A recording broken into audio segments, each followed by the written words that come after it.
Ready to gear up for your next adventure at Bass Pro Shops without draining your wallet upfront?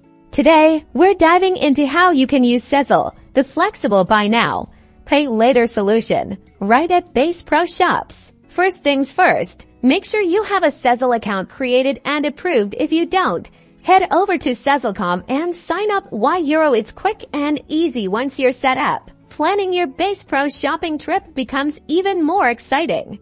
When you're ready to check out, either online at BassPro.com or in your local Bass Pro Shop store, just look for the Sezzle payment option. If you're shopping online, you'll select Sezzle at checkout for in-store purchases. You'll typically see Sezzle listed as a payment method, and the cashier will process it accordingly.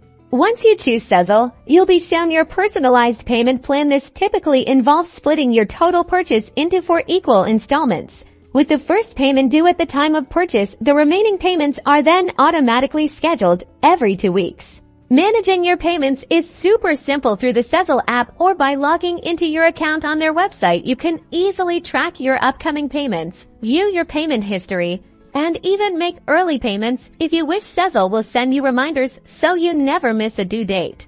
This means you can snag that new fishing reel, upgrade your camping gear, or get everything you need for your outdoor pursuits today and spread the cost out over time. It's a fantastic way to enjoy your shopping splurges at Bass Pro Shops without the immediate financial pressure. So next time you're headed to Bass Pro Shops, remember to utilize Sezzle for a flexible and convenient checkout experience.